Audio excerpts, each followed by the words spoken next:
Hello guys, welcome back to my channel. Thank you so much for joining me. Thank you for being here. I really appreciate you. Do not forget to subscribe if you haven't subscribed yet. Today let's recap ishow ebizwa uba kukwaNjomane. Guys, mna ndiyithanda le nto yenziwa nguSimangele ebantwaneni bakhe. Iyandistresa nje. I mean ungabazonda bonke abanye abantu, but abantwana bakho abaphume kuwe esibelekweni ubathwele 9 months waya kwi-labour, hayi andi-understand uba ubazonda kanjani. Xa uzobalahlela ngaphandle uthi mabathini, because kaloku ngaphandle kugcwele ihayina, bazoqwengwa masezohayina. Hayi Simangele, I feel uSimangele should sit down nabantwana bakhe, ibe ngabo nje yena nabantwana bakhe, bangafaki abanye abantu.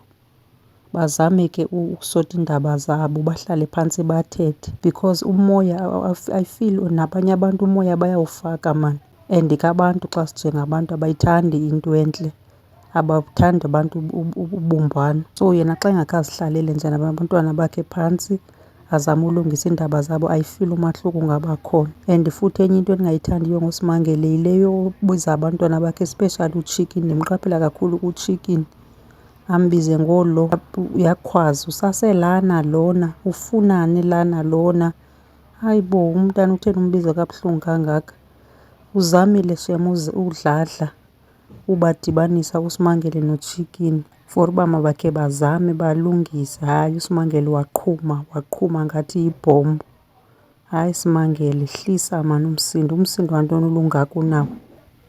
I mean noba bekwenzeke ntoni between wena nabantwana bakho, kodwa at the end of the day ngabantwana bakho, niyadinga uxolelana, niyadinga uhlala phantsi nithethe le nto.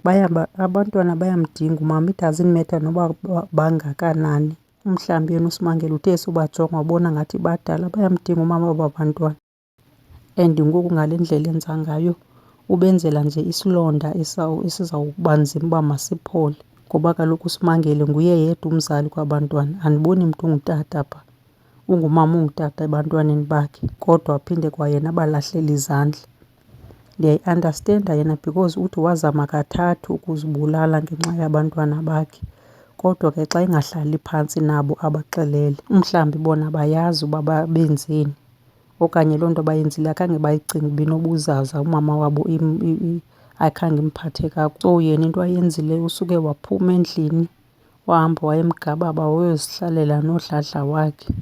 And ke ngoku kuthi thina bantu babukeleyo simbona njengomntu oshiya abantwana bakhe, okhethe i-relationship yakhe, washiya abantwana bakhe bodwa. Ngabe sithi ke uba bekungenye indlela sithi ushiye abantwana wakhetha indoda wohlala endodeni, kodwa ke kule game masithi ushiye abantwana bodwa wakhetha udladla wohlala kudladla. Vulela abantwana bakho Simangele intliziyo yakho, ubaxelele uba kwenzeke ntoni, kwadiswe yintoni, bakwazi nabo uxolisa apho babaxolisa khona.